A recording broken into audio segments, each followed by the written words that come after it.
The first words out of his mouth were not human. I don't mean that in the way we talk about delirium or the ramblings of someone in shock. No, what he spoke was older than any tongue I'd ever heard.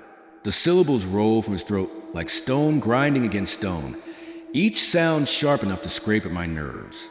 And yet, beneath it, there was a rhythm, almost like chanting, almost like he wasn't speaking to me at all, but to something else that was listening.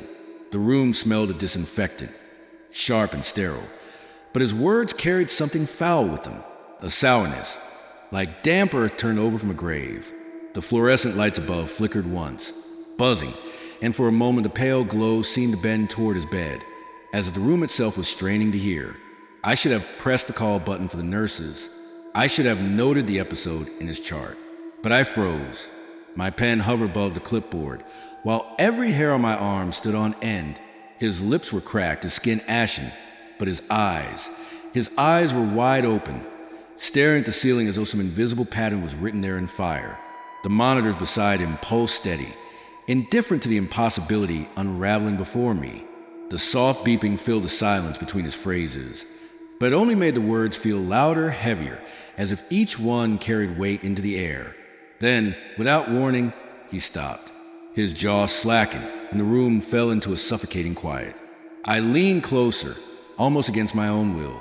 The air felt colder near his face, like the breath of a freezer door opening.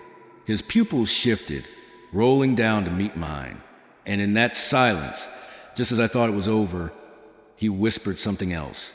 This time, in a voice that was unmistakably mine. I've spent most of my life listening to people's words, not just the ones they say, but the ones they choke on, the ones they mutter under their breath, the ones they bury behind silence. I'm a psychiatrist. That's my trade, my curse, and if I'm honest, the reason I rarely sleep through the night. Hospitals are strange places after dark. The air cools, but not in a comforting way. It grows heavy, stagnant, as if the walls themselves are waiting for something to happen. At night, the halls stretch longer, footsteps echo too sharply, and shadows collect in corners that should be clean and sterile. I never got used to it. No one really does. I'd taken the late shift in the psychiatric wing more times than I can count. Not because I enjoyed it, but because I was the only one who didn't flinch at patients who screamed at invisible figures or spoke in tongues no one else understood. Mental illness twists the mind into cruel shapes, and I've seen how quickly staff turn away, labeling what they don't understand as madness. I always told myself I wouldn't do that. I'd look closer.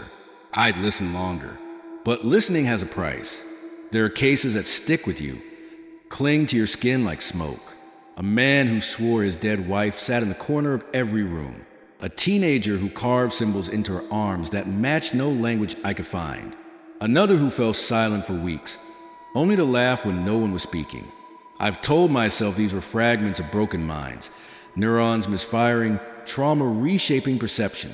Science is the wall I've always leaned against. Still, sometimes I wonder if that wall is thinner than I think. The night he arrived, the ward was quieter than usual. No screaming from the detox rooms, no restless pacing in the halls. Just a strange, stifling stillness. He came in without a name, without papers, brought by paramedics who wouldn't meet my eyes. They said he collapsed on the street during a seizure, thrashing so violently they'd had to strap him down. No ID, no family, just this hollow man with eyes too old for his face. Something about him unsettled me right away. His skin was pale, almost gray, as though all the color had been drained. His lips moved sometimes even when he wasn't speaking, shaping words like a dream half remembered. And then there were his eyes, open too wide, as if searching for something that wasn't in this world. I told myself I'd treat him like any other patient. Observation first. Medication, if necessary. Keep notes. Stay detached. That's the only way to survive in this profession. Stay detached. But the truth? I was already drawn in. Against reason. Against training. I wanted to know what language his silence was speaking. The nurses avoided his room when they could. They said the monitors glitched when they checked his vitals. That the air smelled strange inside, metallic, like blood on coins. I brushed it off. Machines fail. Nerves play tricks. That's what I told them. That's what I told myself. But when I stepped into his room alone, clipboard in hand, I felt it too. That heavy silence pressing against my chest. That faint hum under the walls, as if wires were buzzing with words too low to hear. And then his eyes found mine, sharp and deliberate, as though he'd been waiting. His lips moved slowly, carefully, forming sound that didn't belong to any tongue I knew. Yet somehow, I felt he was speaking directly to me. I told myself it was exhaustion. Long nights, too much coffee, fluorescent lights burning holes in my eyes. But that didn't explain why I kept hearing whispers when I passed his room. They were faint, almost beneath hearing, like voices carried through water. Sometimes I thought it was the hum of the old ventilation system. Other times I swore I heard syllables forming, clipped consonants that brushed against my brain with an unwelcome familiarity. A language doesn't need to be understood to leave its mark. You just know when words are meant for you. I try to ground myself in routine. Charts, vitals, observation. A psychiatrist's tools are supposed to be order, discipline, categorization. That's how we survive the chaos of human minds. But with him, none of it fit. The first real incident came 2 nights after his admission. I sat outside his room, pen scratching across paper, when the overhead lights dimmed for half a second. Just a flicker. Nothing unusual in a hospital this old. But when I glanced up, his monitor wasn't just flickering. It was spiking. Heart rate erratic, blood pressure unstable. I rushed in, already rehearsing what medication I might need, but froze in the doorway. He was sitting up, restraints tight around his wrists, his head tilted back. His mouth moved slowly, methodically, as if savoring each syllable. The words rolled into the air like smoke. Thick, oppressive, coating the inside of my ears. My chest tightened. There was nothing clinically remarkable about his tone, but something in it bypassed reason and went straight to instinct. It felt wrong, primally wrong. Then his eyes snapped to me. And though I couldn't translate a single word, I knew without doubt that he was calling me by name. The next morning, I convinced myself it was a hallucination born of fatigue. Doctors aren't immune to burnout. Still, when I returned to the ward, one of the nurses pulled me aside. "Did you hear him last night?" she whispered. Her face was pale, her eyes bloodshot. I hesitated, then shook my head. "Hear what?" She leaned closer. He was talking, but not in English, not in anything I know. The other patients heard it too. Some of them woke up screaming. I should have reassured her, should have explained that psychotic speech can sound like foreign tongues, that the human brain searches for patterns even in nonsense. But the lie died in my throat, because I believed her. By the 4th night, I started recording his sessions. Not official hospital records. Those would be dismissed as gibberish, but private tapes. I told myself it was for study, for classification. Deep down, I knew it was because I needed proof that my mind wasn't slipping. When I played the first tape back, something struck me immediately. The voice on the recording didn't sound like his. It was layered. 2, 3, maybe more tonal ranges overlapping, as though multiple people spoke through the same mouth. My skin crawled, my hands trembled, but I pressed the headphones tighter. I caught fragments, harsh consonants, guttural stops, that resembled archaic language structures I'd read about in textbooks. Proto-Indo-European roots, perhaps, maybe even something older. A dead language rising through cracked lips. And then a sound that froze me. In the middle of the chanting, I heard my own name, not spoken in English, spoken in that same impossible tongue, but I knew it was me, the way you know your reflection in a dark mirror. I tore the headphones off and shoved the recorder into my drawer. But even after I closed it, I swore I still heard the whisper. Sleep became impossible. Every time I shut my eyes, I dreamed of him standing at the foot of my bed, his mouth stretching wider than bone should allow, syllables dripping into my ears like venom. I'd wake with my throat sore, as though I'd been whispering back. The worst part wasn't the dreams. It was the morning after, when I found myself writing notes I didn't remember. Pages filled with jagged symbols, curving lines that looked more like scratches in handwriting. I'd catch myself staring at them, feeling a pulse beneath the paper. as if the marks were alive. One night, I burned them all in a metal tray. The smoke curled upward, carrying a smell that wasn't ink or ash. It was iron, blood. I coughed until my lungs ached, but even as the paper crumbled, I felt no relief. The war began to change too. Other patients grew restless, whispering at night, pressing their palms against the glass of his door. Some claimed they heard him calling them by name. One woman scratched deep grooves into her arms, insisting the marks were letters she had to carve out. The staff grew uneasy. A few requested transfers. Others avoided his corridor altogether. I caught one orderly muttering a prayer every time he passed the room, as though he feared contamination by proximity alone. And me? I couldn't stop. I needed answers. I scoured linguistic databases, searched through archives of extinct languages. I thought I found similarities with Sumerian, fragments of Ugaritic, but nothing matched perfectly. Every time I thought I had a foothold, the words shifted in my memory, slipping like water through clenched fists. The more I studied, the more I realized I wasn't just listening. I was learning. The cadence of his speech began to embed itself in my thoughts. Sometimes, when I read a medical chart, I'd catch myself pronouncing the words differently, twisting them into his rhythm. I'd blink and shake it off, but the echo remained. One evening, I forced myself to sit with him longer than usual. Clipboard in hand, recorder hidden in my pocket, I tried to hold his gaze. "Can you understand me?" I asked softly. For a moment, silence. His chest rose and fell with the steady beep of the monitor. Then his lips curved into the faintest shadow of a smile. And in perfect English, he whispered, "More than you understand yourself."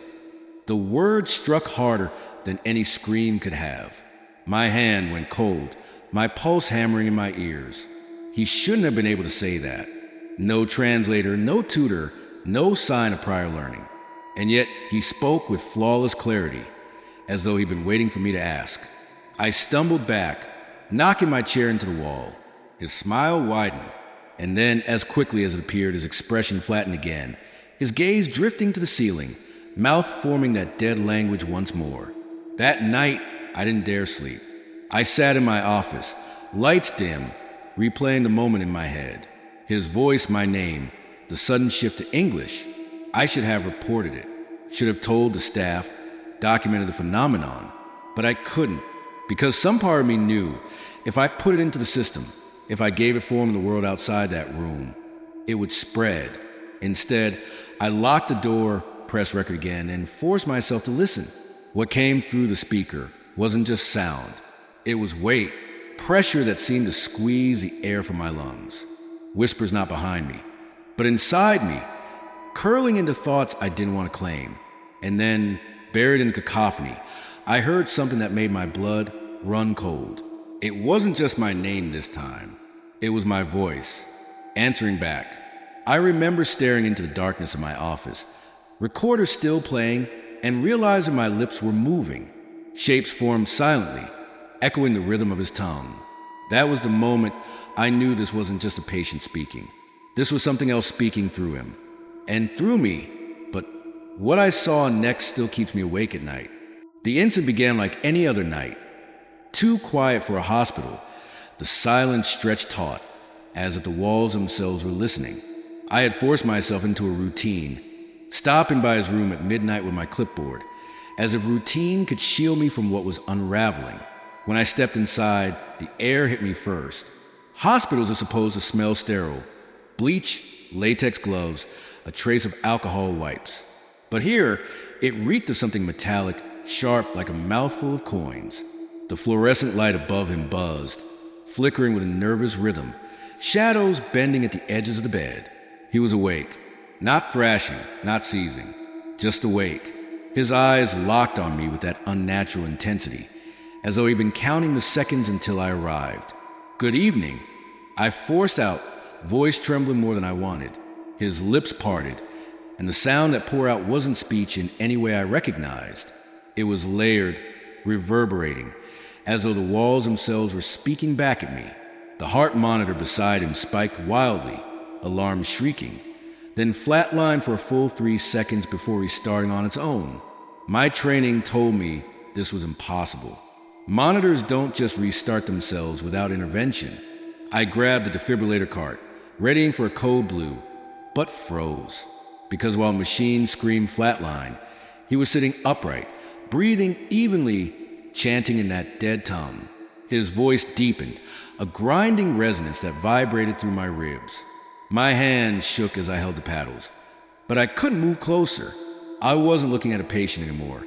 I was staring at something using him as a vessel. Then something impossible happened. The heart monitor synced with his words. Each syllable created a jagged peak on the screen, like the machine wasn't measuring his pulse anymore, but translating his voice into life signs. I felt my throat close. This was no seizure disorder. This was no psychiatric break. Every shred of medical logic I leaned on for safety was slipping away. And then he said my name again. Not in English, not in any language that should exist. Yet it was my name, carved into sound that rattled in my bones. The restraints on his wrist groaned, leather stretching against metal brackets. I stumbled backward, hitting the wall. My duty as a psychiatrist screamed at me, "Stay, assess, help." But my body wanted to run. The overhead lights burst with a loud pop. Shards rained across the tile, plunging us into dim red glow from the emergency strips along the floor. And in that blood-colored haze, I saw him move. He leaned forward, restraints biting deep into his skin, and began dragging his wrist against the bed frame. Skin split, blood welled. He didn't flinch, didn't hesitate. He was writing. I forced myself closer, clipboard trembling in my hand. The symbols he traced were jagged curves, intersecting lines that shimmered when in the crimson light. They weren't random. They were precise, deliberate, too deliberate for someone in psychosis. "Stop," I whispered.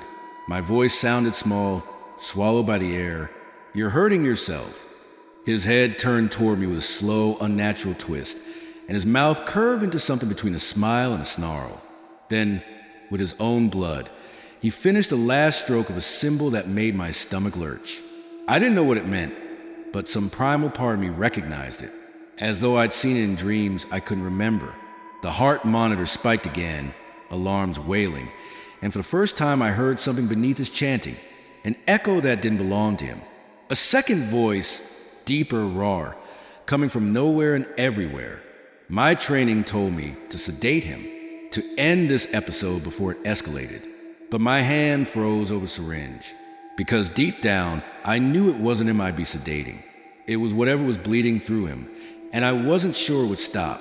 The floor beneath my feet vibrated, just slightly, but enough to rattle the wheels of the cart.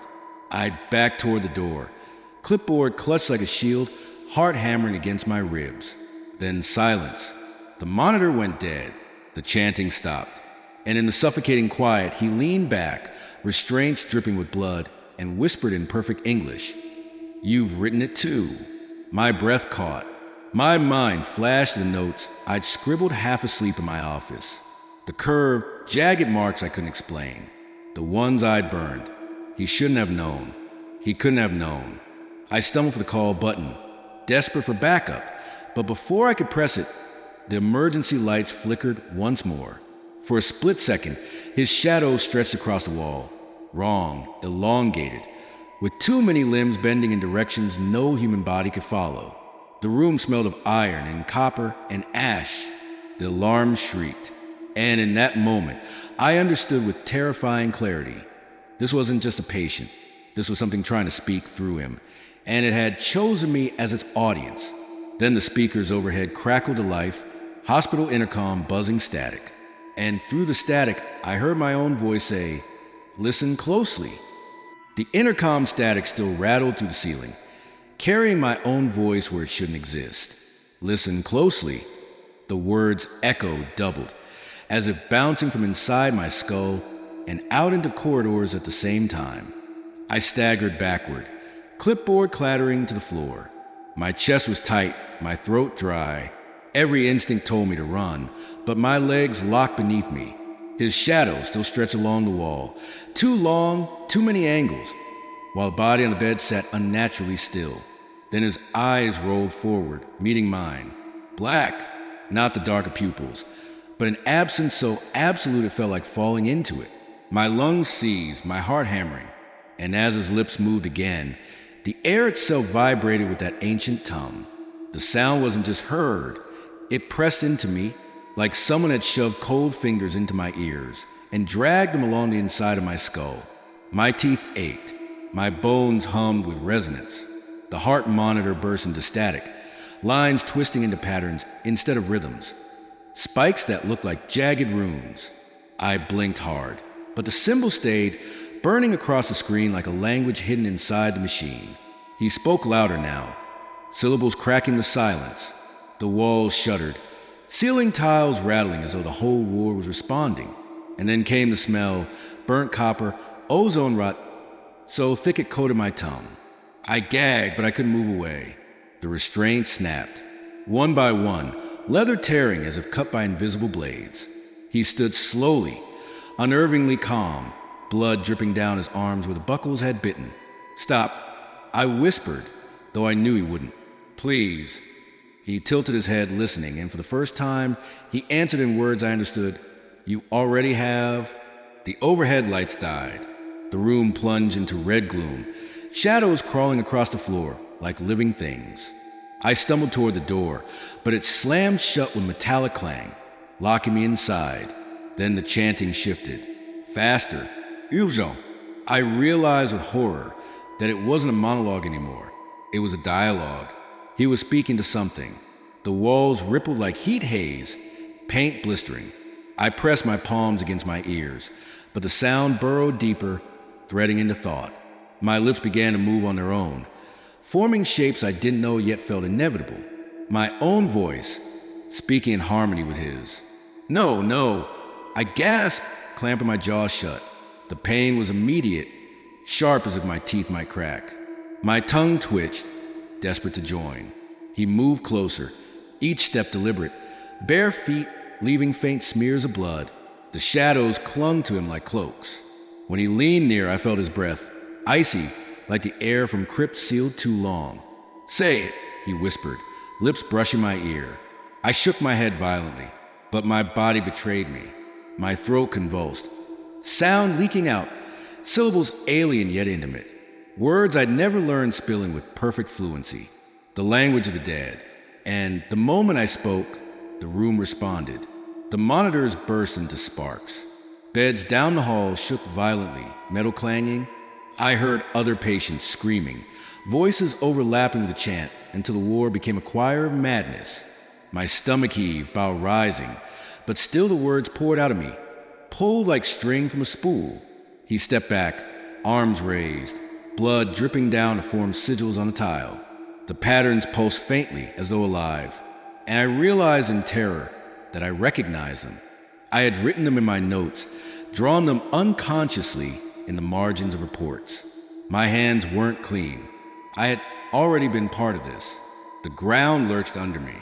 I fell to my knees, palms slamming against cold tile. It vibrated, steady, rhythmic, like the beating of some enormous heart beneath the floor. My vision blurred, edges darkening, and I thought I'd lose consciousness. But then came the silence. Sudden, absolute. I lifted my head. He stood at the center of the room, arms lowered now, face blank. And behind him, etched across the wall in blood, was a single word. I shouldn't have been able to read it, but I did.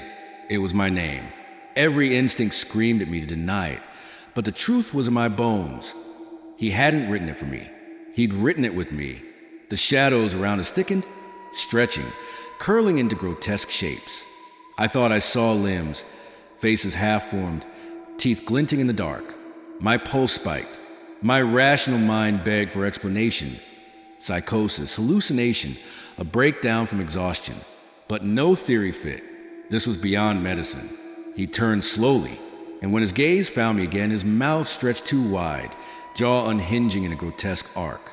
The sound that spilled out wasn't language anymore. It was a roar, a guttural tearing that rattled glass and ruptured light bulbs.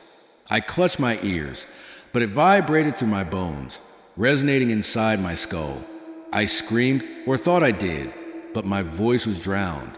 The last thing I remember clearly was his hand reaching for mine, not with violence, but with something far worse, an invitation, his palms slick with blood, fingers trembling with unnatural precision, waiting for me to complete the circle he'd drawn.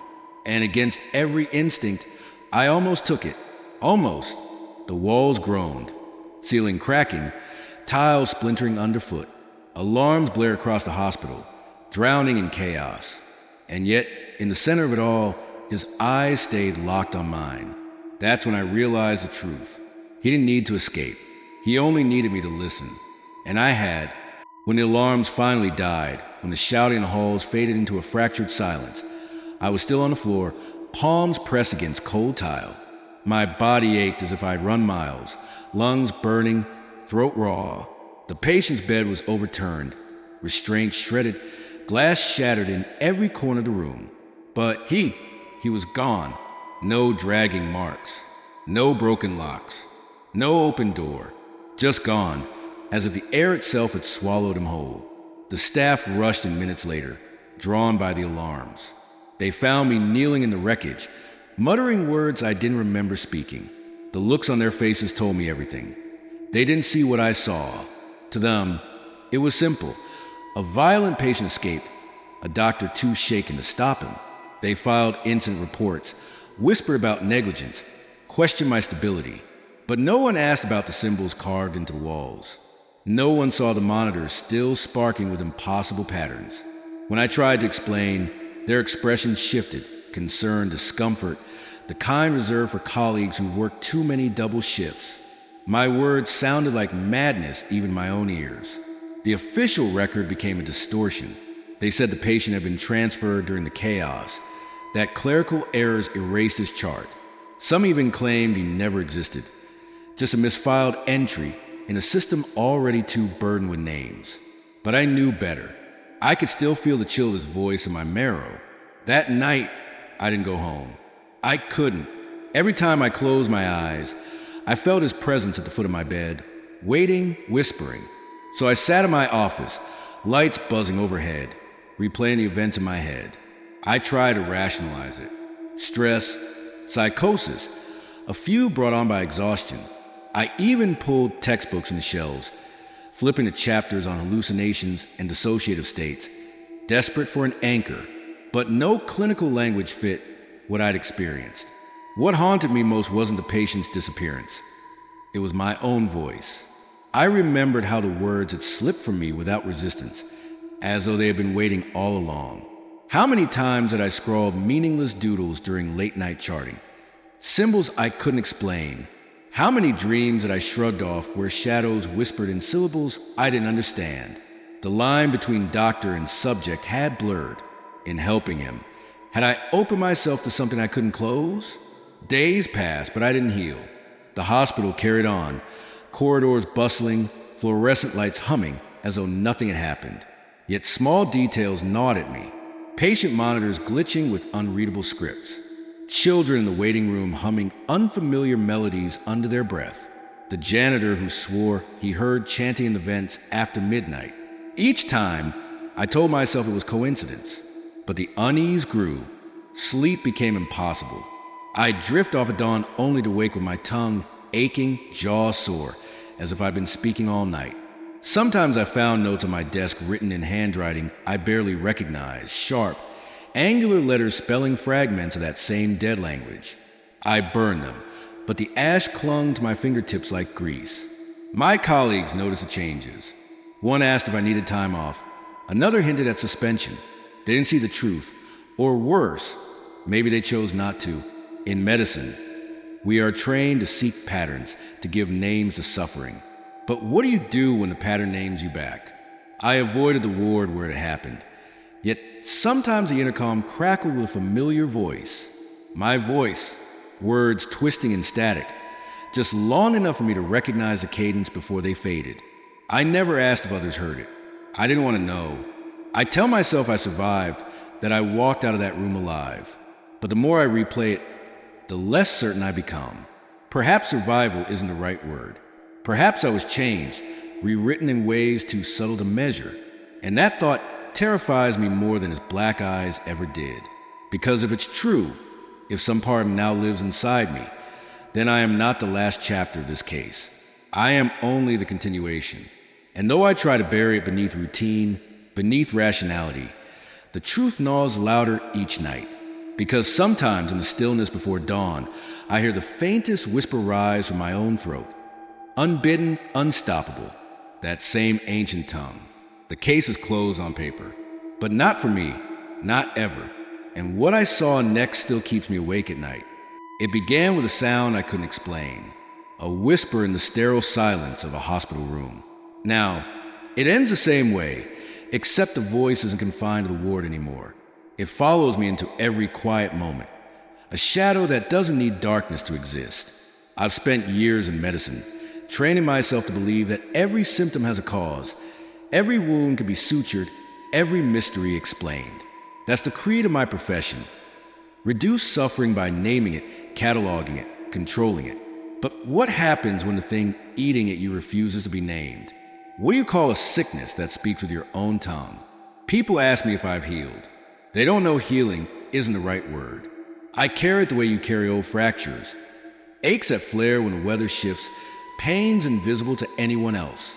Some days I almost convince myself it was a delusion, the breakdown of an overworked mind.